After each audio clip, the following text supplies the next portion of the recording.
Cześć, witam Was w kolejnym odcinku rowerowych porad. W jednym z poprzednich odcinków pokazywałem Wam różne rodzaje zapięć rowerowych. W jeszcze innym odcinku opowiadałem, dlaczego nie warto patrzeć na 10% wartości roweru podczas zakupu zabezpieczenia, tylko warto kupić dobre zabezpieczenie. Dzisiaj chciałbym uzupełnić te dwa odcinki, pokazać Wam, w jaki sposób warto zapinać rower, tak aby po powrocie do roweru, aby ten rower jeszcze na nas czekał. I będę pokazywał Wam to na zapięciach rowerowych marki Trelog. Mam uloka, mam łańcuch, mam zapięcie składane, mam linkę, zapraszam. I najlepszym miejscem, do którego możemy przypiąć rower, jest to taki ideał. Jest to taki stojak rowerowy w kształcie wygiętej litery U. Oczywiście warto sprawdzić, czy jest stabilnie, mocno przymocowany, żeby nie było tak, że gdzieś ta nóżka później z ziemi wystaje, że można ją wyjąć. No i przypinając rower do takiego stojaka, czy równie dobrze do jakiejś stabilnej, mocnej barierki, najlepiej przypiąć rower w ten sposób, żeby zaczepić się oczywiście o stojak, o ramę i również o koło. Najlepiej o tylne koło. Tylne koło jest trochę cenniejsze. Mamy tutaj chociażby kasetę i samo koło jest trochę droższe od przedniego. I po zapięciu takiego roweru warto też kontrolnie sprawdzić, czy jest na pewno dobrze zapięty, czy przeplecione jest zabezpieczenie przez ramę i również dobrze jest zapiąć je tak, aby złodziej nie miał super wielkiego dostępu, żeby było tutaj dosyć ciasno, żeby nie było chociażby możliwości podważenia takiego zabezpieczenia.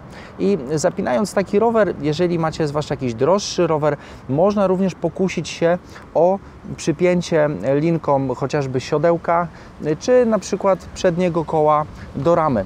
Zwłaszcza w przypadku, kiedy macie koło czy siodełko mocowane na szybko zamykacz, jest to jednak kuszące dla takiego przypadkowego złodzieja, aby tylko odpiąć siodełko i razem ze wspornikiem je zabrać.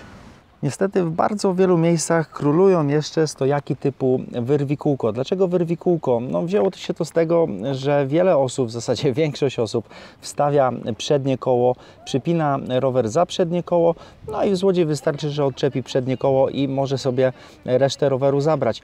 Dlatego tutaj polecam taki sprytny trik. Wstawiamy tylne koło i zapinamy za ten uchwyt, za stojak, za ramę i za tylne koło. Tutaj przydają się takie bardziej elastyczne zapięcia, właśnie tak jak mam tutaj, typu składanego, dzięki czemu możemy w wygodny sposób sobie taki rower zapiąć. Tak czy owak nie za bardzo polecam w ogóle montowania osobom, które myślą o tym, żeby gdzieś założyć taki stojak. Nie polecam tego typu, ponieważ chociażby zobaczcie, tutaj wstawiamy sobie oponę w to miejsce. Tutaj miejsce jest oczywiście dużo, tak aby zmieściła się opona od roweru górskiego, ale już w przypadku węższej opony rower nie jest do końca stabilny. Opiera się niestety częściowo o oponę, o obręcz i o szprychy. A jeżeli chodzi o najgorsze miejsca, do jakich możemy przypiąć rower, będzie to niestety siatka i chociażby znak drogowy. Dlaczego? Zobaczcie. Mam tutaj rower przypięty naprawdę solidnym łańcuchem, ale do siatki. I tak jak mówiłem wcześniej, nie może być tak, że miejsce, do którego przypinamy rower, będzie łatwiej sforsować niż samo zapięcie, bo tutaj do takiej siatki wystarczą cienkie nożyce do drutu, ciach i rower odjeżdża. Zapięcie na nim nadal zostanie, ale to już złodziej sobie z tym będzie mógł spokojnie poradzić później. Natomiast jeżeli chodzi o znaki drogowe, tutaj też słyszałem różne takie historie. Ktoś przypinał do znaku drogowego rower, złodzieje na przykład w nocy mieli trochę czasu, odkręcali sam znak, który zazwyczaj jest przykręcony na tam 4 śruby, rower do góry, znak z powrotem zakładali i roweru nie było. I powiem Wam jeszcze o jednym błędzie, który niestety obserwuję dość często wśród niedoświadczonych rowerzystów. Absolutnie nie można przypinać roweru za wspornik od kierownicy. Nie można przypinać na przykład tutaj za wspornik od siodełka.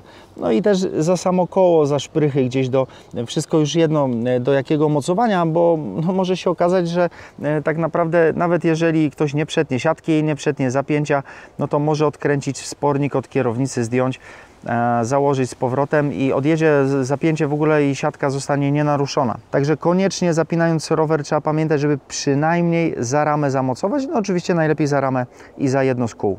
Natomiast w przypadku, kiedy nie ma absolutnie gdzie przypiąć roweru, nie ma żadnego słupka, nie ma żadnej barierki, nie ma żadnego stojaka rowerowego, polecałbym, jeżeli zostawiacie rower gdzieś na chwilę, mając go cały czas na oku, spiąć przynajmniej ramę z tylnym kołem. No, zapobiegnie to takim przypadkowym złodziejom, którzy chcieliby wskoczyć na rower, jak to okazja czyni złodzieja, wskoczyć na rower i na nim zwyczajnie odjechać. No, spinając tak rower nie będą w stanie tego zrobić. Mam nadzieję, że moje porady pomogą Wam w zabezpieczaniu roweru, tak żeby Wasz rower był naprawdę bezpieczny. Jeszcze Wy dajcie znać w komentarzach, jak wygląda u Was sytuacja pod sklepami, na uczelni, pod pracą. No w każdym razie tam, gdzie zostawiacie rowery, jak zabezpieczacie swoje rowery, jak je przypinacie. Czekam na Wasze komentarze.